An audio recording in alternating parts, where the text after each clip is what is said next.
Every parent, everyone who even knows a child or might be interact with one, you immediately get nervous and you wonder, okay, what am I supposed to do? When our tones go off in the fire station, we have different tones for drownings. We have one solid tone for every call we go on: fires, cardiac arrest, car accidents, but drownings get a significant tone to catch our attention.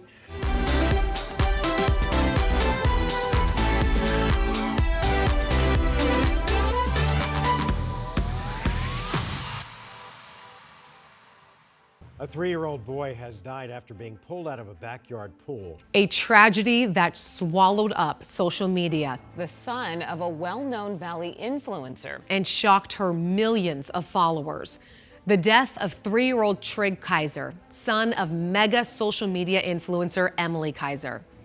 Welcome to MOMCAST. I'm Emma Jade. Now, Trig drowned at home in Chandler in the family's backyard pool, leaving Emily's millions of followers stunned.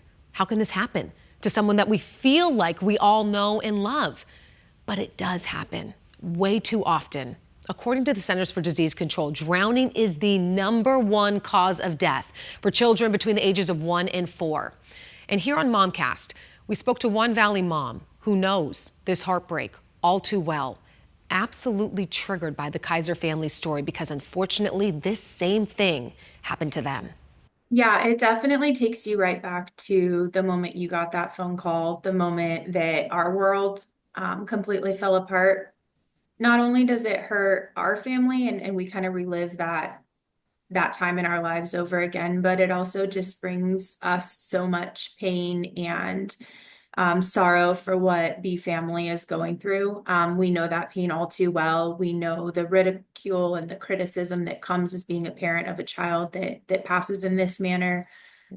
So it definitely hurts not only for us, but it hurts our hearts for that family as well. Can you tell me a little bit about Odin? His Yeah, story and him, just like, I mean, he's the cutest guy. thank you. Yeah, such a he was just such a bright light. I know people say that all the time about people, but you could not interact with Odin and not smile. He just wanted everyone around him to be happy, which is pretty funny because he was only 2.5. But from the moment he could talk, he was always asking anyone, Mama happy? Dada happy? And if our response was anything other than like a real enthusiastic yes, you could just see his heart melt and he would make it his mission to make you smile or laugh. He was also very mischievous. He loved adventure. He loved to get into new things and explore the world. And I think that was my favorite thing was watching him and his little mind work as he encountered new things, new senses, new touch, new feelings. But yeah, he was just an amazing little kid with the biggest bright blue eyes. I always said, when he looked at you, it was really like he was looking into your soul, like he saw every part of you, the good and the bad, and he just loved you. But I really felt like he could see it all. Yeah, he was a twin. He has a twin brother who's still with us, Cole, and an older brother, Troy, who's 13 now. But the story of our accident really started on June 12th of 2021. It was just a normal day for us. Me and Odin and Cole woke up early and we wanted to get out of the house for my husband and my son to sleep in a little while. So we went for a walk to the park and we played at the park for a while. And we came home and we played dress up. Odin loved to play dress up. So we dressed up in costumes and ran around the house. And but that sometime during that day, my husband and I decided that we were going to go out and meet my cousin and her husband for dinner. So we had asked a family member of mine to watch the boys while we went out for a quick dinner. But we left, we said goodbye and we left. But shortly after we got to dinner, we got a call from our neighbor saying that Odin had been found in our backyard pool. Obviously, the phrase "my worst nightmare" gets thrown around a lot, but this really, something tragic like this happening to your child really is every parent's absolute worst nightmare and biggest fear. Um, but we rushed to the hospital, but he was pronounced deceased shortly after we got there. And that's really when our entire world kind of turned upside down, and we've been fighting to find ways to honor him, to turn our pain into purpose, and to educate other families on the things we didn't know and the things we would have done differently had we known then what we know now. And what are some of those things? Because you're right, everyone says, oh, my worst nightmare. I can't imagine you going through it.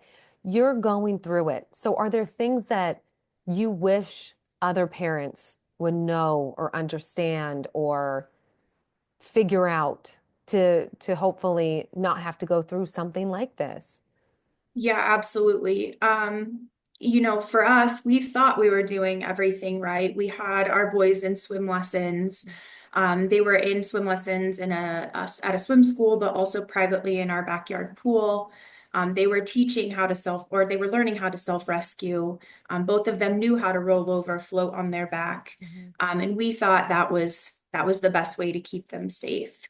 What we didn't realize is it takes multiple layers in place in order to keep your children safe. So it's not just one thing. It's not just swim lessons. It's not just having a pool fence. It's not just supervising your children around water. It's having all of these layers in place to ensure their protection. But also CPR is very important. The person who was watching my child didn't know CPR for water rescue. Had that been a resource that they had known, who knows, that could have also have helped in saving my son's life. But most importantly, I think just remembering that this can happen to you. Still to come right here on MOMCAST. For me, I never thought, it didn't even cross my mind, this is not something that would happen to me. I was a vigilant parent. I watched my children. I had them in swim lessons. But drowning doesn't discriminate. MOMCAST is sponsored by Moxie Pest Control, protecting what matters most.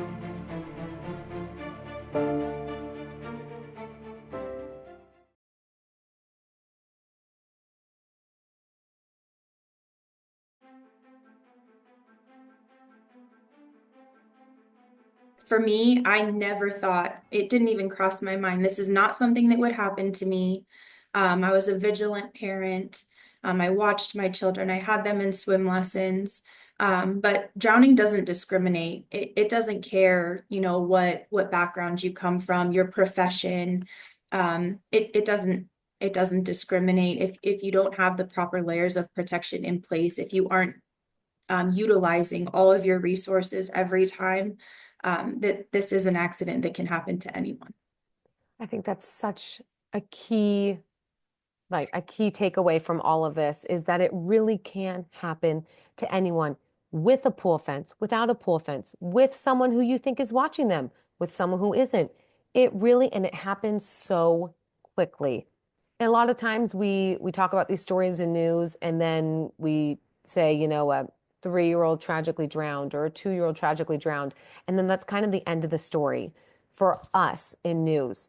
But for you who has gone through it, what else is part of that story? How's the healing going? How is the moving forward going, which literally seems impossible?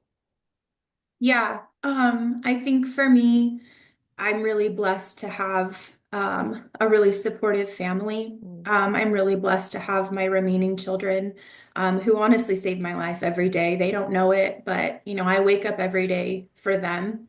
I keep going for them. But I think it's also really important and something that we've found very helpful for us is speaking out. There is a lot of criticism and ridicule that comes with being a parent of a child that has passed like this. There's a lot of judgment passed upon us. But for me, speaking out is so important because not only is it helping to educate others on what I didn't know, helping to save other children and other families from having to go through this, but it also helps me to honor my son The day that no one speaks Odin's name, the day that his name is not spoken, that's the day he's gone. Right now I can still honor him. I can still speak his name. I can still share my story, so that he didn't die for nothing. It's very important to us to keep speaking out, me specifically, to keep speaking out. Um, because that's all I can do now, right? It's too late for me. I can't bring my son back, but I can keep sharing my story in hopes that someone hears me, someone makes a change in their life, um, to prevent this from happening. You guys are still in your same house where this all happened. How has that gone for you? And how has that gone with your healing process? Do you almost want to stay there, or how does that work? Yeah, we will never leave Yeah. this house. Shortly after, my husband and we were like, oh my gosh, it was really difficult to be here, but this is also the place where we feel most connected to him. We brought him home from the hospital here. All of our family memories are here. And for a while we couldn't go in the pool. It was really hard for us to enter into the pool where he had passed away, but now it's also where we feel most connected to him. We had so many amazing family memories, happy memories in that pool, happy memories in this house as a family. Um, and those are what keep us going, remembering all the amazing times and trying to focus on the happiness, and not the sadness that we've experienced now. Like I said, Odin wanted everyone to be happy, and I know for a fact that he would want us to continue to smile, to continue to find joy in the little moments, to enjoy the pool. You mentioned tragically that it was a family member who was watching. How did you guys handle that? And do you have advice for people who go through a tragedy where it was in someone else's hands that was very close to them? Because I can't imagine how difficult that would have been to navigate on top of everything else that you're going through. Yeah, that has been extremely difficult for us. Um, you know, as much as we are disappointed in the way that this happened, disappointed in our family member, we also we take a lot of the blame as parents, right? I find it to be my responsibility to protect my child. So I have a lot of guilt myself. I know my family member has a lot of guilt. We took some space after this happened. We needed some time to heal and to figure out how we were going to navigate that relationship. Um, because there was a lot of hurt there, right? There was a lot of anger. This family member had fallen asleep when they should have been watching my boys. And for me, it took a long time, and a lot of self-reflection to come to a place where I've forgiven. My faith has helped me a lot with that as well. Um, but it is extremely difficult to also replay the what ifs. What if we hadn't have gone to dinner that night? What if I was there, this wouldn't have happened? What if, there are so many unanswered questions and regrets and replaying of moments that, if we dwell on that too much, it will eat us up, so we just have to move forward and again just kind of pour our hearts and our energy into hopefully helping others. What are you guys doing now? Because I hear that there's something specifically with pool fences that you guys are really taking charge of. Yeah, so we have established our own nonprofit. It is called Be Happy for Odin. And yeah, our mission is to ensure families have the resources they need to make those happy memories safely around water. So our nonprofit, we work to provide swim lesson scholarships, pool fences, like you mentioned, CPR training, and then also just community education around water safety and drowning prevention.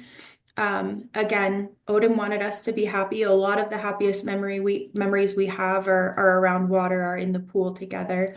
So we just want to ensure that other families can enjoy the pool with their family safely and create those happy memories as well. Still to come right here on MOMCAST. We have one solid tone for every call we go on. Fires, cardiac arrest, car accidents, but drownings get a significant tone to catch our attention. Now, God forbid you were ever in this similar situation. What are you supposed to do? What are the steps? If I come upon a drowning, what do I do first, second, third?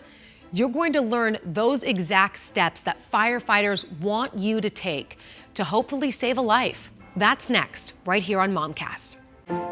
MOMCAST is sponsored by Moxie Pest Control, protecting what matters most.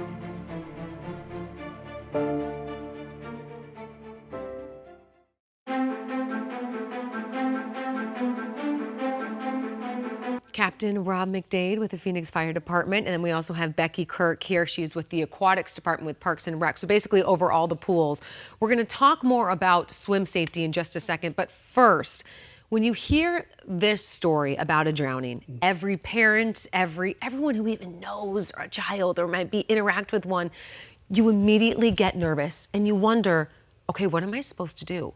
So if, God forbid, someone who is watching is faced with something like this, where they come upon something, what is the first thing that they need to do? Well, first of all, it is a very traumatic incident, and I can tell you, being on the fire department for 24 years, not every call is created equal. When our tones go off in the fire station, we have different tones for drownings. We have one solid tone for every call we go on: fires, cardiac arrest, car accidents, but drownings get a significant tone to catch our attention. So not only is it going to be dramatic and difficult for those on scene, excuse me, for us, it's something that we're also dialed into. So the number one thing is, easier said than done. You can't panic. Somebody has to immediately call 911. Okay, that's the first thing. Point to somebody, you call 911, that person, now we've got that off the thing. Second thing is, we need to get this child out of the pool, okay, right? This individual out of the pool. The 911 operators will walk you through that if you're uncertain. But there's going to be a very high level of stress, crying, screaming. Somebody, you have to dig deep. And the number one thing is, if we really want this child to survive, we have to have a clarity of, let's get this child out and let's start CPR as soon as possible. Okay, so say I haven't gone through CPR training, but I'm faced with this. What do I do? Are there things that I could just quickly do that could help save this child? Absolutely. The 911 operators will be walking you through CPR. But let's get that child out. Let's lay them on their back, supine. Just think of your spine, supine. And then we want to head tilt, chin lift. We want to open up that airway. Okay. And if you know nothing, just start pushing down on that child's chest, as mimicking CPR, CCR. And where exactly do I want to start? In the middle of the sternum. Okay. And you want to go down about 1.5 inches. You're going to go down, and you're just going to start doing that repeatedly, because what you're doing is, the body has oxygenated blood. If an emergency situation happens and you immediately stop breathing, or if the child, we have oxygenated blood that can still be circulated through the body. So we just want to get that blood that's still oxygenated, that didn't return. We need to get that going. And then we are going to deliver 2 breaths to that child. That's going to not only just so much of the delivering oxygen, which is a very minimal level of your expelled air, it's to open up those lungs to see if we can get those lungs opened up. And then hopefully by that time now, we've called 911, we've taken the child out of the pool, they're flat on the deck, and we've opened up their airway, we've started moving, we're pushing down on their chest, we've opened it. By that time, who's ever on the phone that called 911, they're now going to say, the 911 operator is walking me through, next we need to do this, next we need to do this, and then they're going to ask you, is the child responding? What's the color of the child? Do you know how long the child was in? So it's super important that that very first front end is where we're going to give that child a chance to survive. And how many seconds do I have? Not many, right? Not many, yep. And again, and it's interesting, and this is why we need to be on high alert in the summer. There is a difference between a winter drowning and a summer drowning. The doctors have told us, the experts have told us, that super cold water in our winter months is going to slow down that process of losing, either your brain function, your survivability. So in that colder water, you have a little bit of a window, but in the summer, when that water is 80, 85 degrees, you don't have very much time. Seconds do matter, and they do count here. So immediacy of getting that child turned around and getting that blood flowing again is going to be the difference between that survivability. I mean, this recent story with the Kaiser family has just shaken so many people up, but we're trying to take all that anxiousness and turn it into action. So number one thing I need to do, if this ever happens to me, you call 911 immediately and then start CPR. And if you don't even know CPR, what you're telling me, open up the airway and then just immediately start pressing. How hard do I want to be pushing? This is a child, right? Yep, this is a child, so they're very pliable, right? So we call them green stick, right? The bones still have a little bit of play. So you're going to be pushing down. The Red Cross is going to tell you 1.5 inches, right? You want some clearance. But honestly, at this point in time, we want to make some depth. We want to get that heart moving. We want to push that blood going through. At this point in time, I don't want you to be too concerned about depth, too far, too less, because we just need to get going. It's going to be a very high stress situation. You're going to feel that there's going to be some give and you're going to be going down. Now for us, for firefighters, when we come, if we're on our way out to the ambulance, we're holding them here and we're pushing down on there. You're going to feel that pliability in that sternum that sits here where your ribs connect to. Yes. It's just going to be pushing down, and you just want to make that indentation, and you want to have a nice, consistent way of pushing that oxygenated blood through the body, open up that airway, and get those breaths in there for that child. We want action, right? Because a lot of times people stress. We've come up to drownings. I've been on a drowning call early in my career where the family was running in the front yard. We were stepping off the truck and they were handing us the child because they didn't know, they weren't sure what to do. They weren't listening to the 911 call. My child's trying, and then they're yelling, they're here, they're bringing the phone away, the thing. You have to have somebody, you call 911, and that person has to be focused, listen to everybody, listen. Somebody needs to be in charge. I'm on 911. They want you to do this. They want you to do this. Somebody needs to take control and somebody needs to be in charge. People will follow in a stressful situation. Is the number one thing, is it just constant supervision?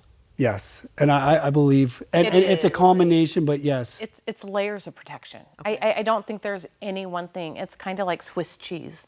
You don't want the holes to line up. So what are you doing to ensure those holes don't line up where you can get through that Swiss cheese? Yeah. It's layers of protection. It's learning to swim. It's learning CPR. They're curious and they're attracted to water. Mm-hmm. For whatever reason, kids love water and they're going to find their way to it. So what do? You teach them how to swim, you learn CPR, you make sure that your barriers and fences are right.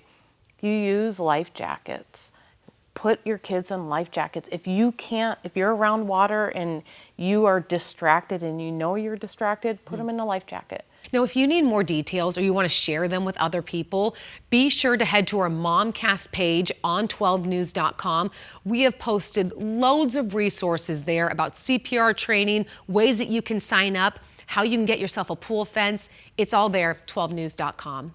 Thank you for watching this extremely important episode of MOMCAST. I'm Emma Jade. We'll see you next week. MOMCAST is sponsored by Moxie Pest Control, protecting what matters most.